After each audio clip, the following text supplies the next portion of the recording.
In our Overwatch predictions video, we talked about how our money was on a new support, someone to contrast the current lineup of upbeat healers. So though Moira is still finding her place in the meta, we're diving into her lore and mechanics to size her up against her equal and opposite, Mercy. I'm your host, Alpha Lance with the Leaderboard, and this is Mercy vs. Moira. Remember to subscribe and click the bell icon to become part of the notification squad.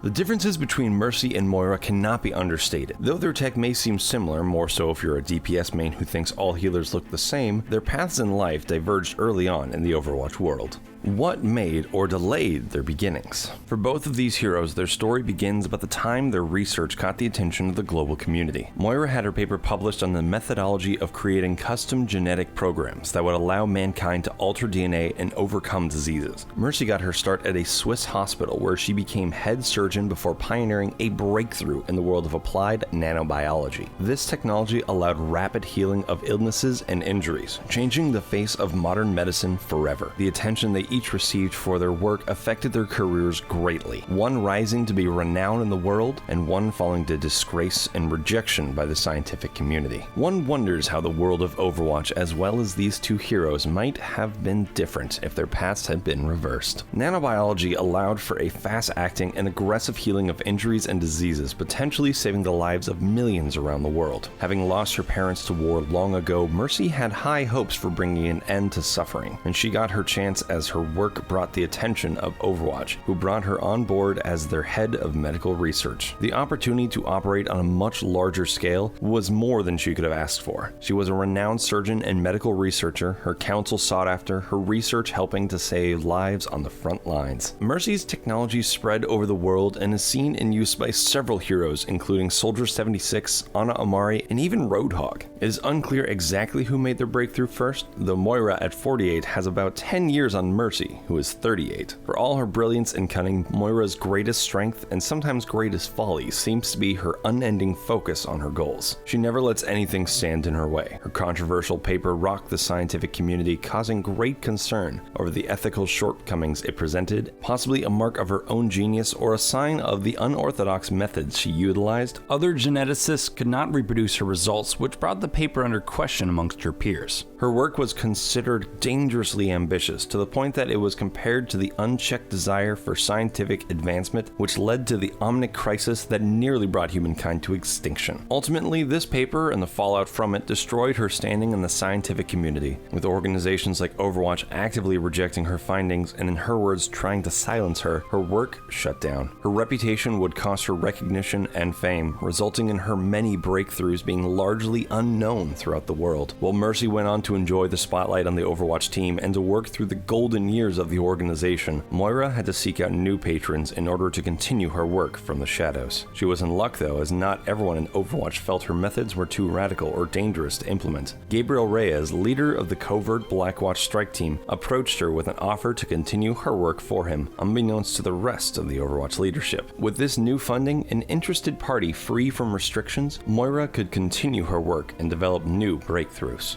Deeper in the lore and beyond, it is confirmed that Moira had a direct hand in Gabriel's Wraith abilities. That takes Mercy off the hook a little in regards to the mystery of what exactly happened to our dark and brooding friend to make him the Reaper we all know today. It's possible she also worked on Genji and McCree during her Blackwatch employment, though to what extent is less clear. Whatever her work for the Blackwatch team entailed, her lack of constraints and flexible morals seemed to fit right in. Already operating in secrecy, bending the rules, and ignoring direct orders, Blackwatch was already a the ends justify the means kind of team. How her relationship with Gabriel Reyes played out is yet to be seen, though it's likely a part of what eventually led to the downfall of Overwatch. Though high-ranking Overwatch officials disavowed any knowledge of this, in time it came to light that Moira was working with the Blackwatch team and ultimately Overwatch. The Venice incident, as it is called, led to the investigation into Overwatch. That investigation eventually led to the untimely disbandment of the organization and to the outlaw of Overwatch operations throughout the world. This was finalized in the Petrus Act, enacted by the International Justice Commission. Before the official disbandment, however, there was a massive attack on the Overwatch headquarters in Switzerland. As Soldier 76 described it, it was a conspiracy.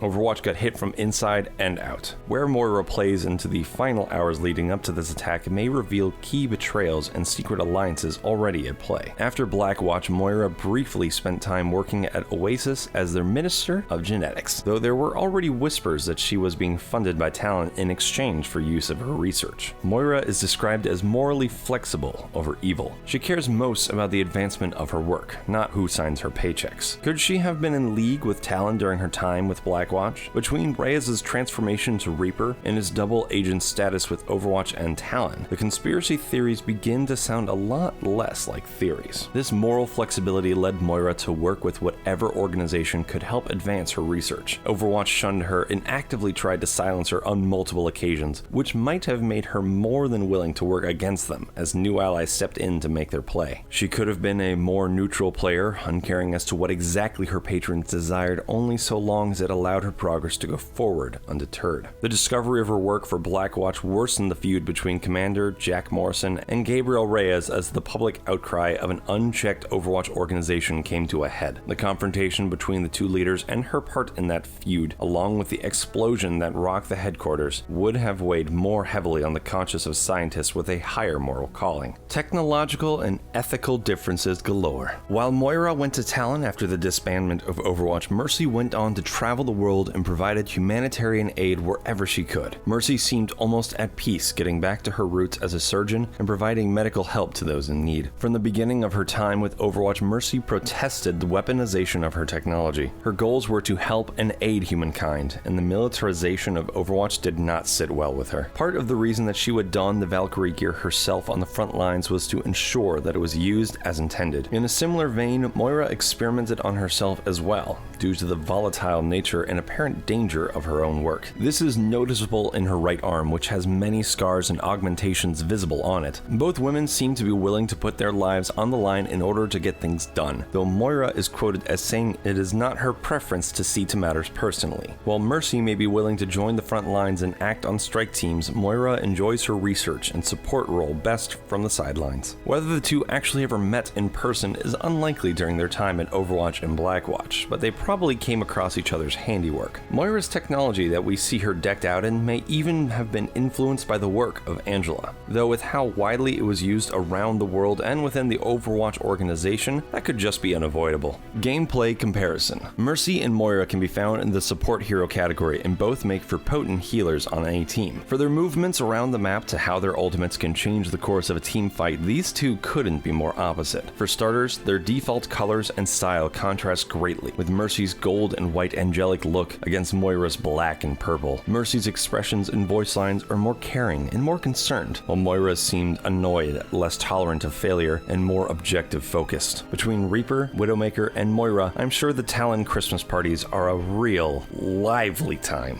While Mercy's gear is more stylized and plays up the angel angle, the gear that Moira has is pretty straightforward and functional. No fancy frills or overly mythical callbacks really, unless of course you consider David Bowie as a mythical animal, which we do here by the way. The Valkyrie suit Mercy wears is designed to fly across the fray while she heals with her staff through beams of healing, which brings a single target back up to full health. The biotic grasp that Moira pulls out manages a higher rate of healing per second, but can run out of energy if used for an extended period, needing to recharge before using again. Besides being able to hit multiple targets, the biotic grasp has an after healing effect that regenerates 50 health over 3 seconds that persists with the target. Most Mercy players will understand how great that is, as they have to pick a single target to heal at a time and are often found bouncing between allies of declining health in an attempt to keep everyone alive. Beyond healing, both ladies have options for turning the tables on would-be attackers. When pressed, Mercy can switch to her pistol and deal damage in a pinch. Battle Mercy is usually a last resort, or a sign of a bored Mercy player. However, with Moira, this is just another part of her kit that actually helps her be a better healer. Switching between the two fires of the Biotic Grasp ability, Moira can alternate between healing and attacking, which in turn allows her to recharge her healing abilities faster. On top of that, what is damaging and eliminating enemies but proactive healing, right? Moira herself would probably be pretty proud of how well it all works out in the game. Mercy's abilities are much more reactive than Moira's, only able to heal in injured teammates or fly towards teammates, Mercy has to wait until she gets backup, and the fight has already started to help her team out. Limited options for her players until the enemy makes the first move. Originally, Mercy's Resurrect was held as a last resort to turn the tide of a losing team fight or undo a pentakill enemy ultimate. Now, her reworked Valkyrie ultimate is not nearly as wait until everyone is dead as before, but even with the Resurrect cooldown being tweaked, most players wait until after a teammate or two dies before hitting their Q. Moira's approach is much more proactive, allowing her to get the jump on her enemies, to add to a fight, and to independently move around the map. Her kit lends well to dealing damage to enemies, either to finish off a would-be flanker or to pepper a clustered enemy team. Her orbs can travel on ahead of her and provide healing or damage without her having to be physically there. Then there's her Fade ability, which gives her the option to avoid damage and either go towards a retreating enemy or away from a potential trap. Lastly, Moira's ultimate, Coalescence, is a long-range beam that both heals teammates and damages enemies, passing through friends and foes and barriers alike. Among all the hero ultimates, it's unique as it isn't purely healing or damaging, able to do both at the same time through multiple targets. When timed correctly, it can help make or break a push. Moira helps her team lean into a fight with 140 healing a second, and with 70 damage a second, most enemies will wither and fall fast. This has been our Overwatch comparison of Mercy versus Moira. Which is your favorite to play? Are you a Moira main yet? Did Moira play a part in the downfall of Overwatch? Comment below and let us know. Hit that bell icon to become part of the notification squad. And if you like getting more from your games, subscribe to the Leaderboard, your home for video game facts.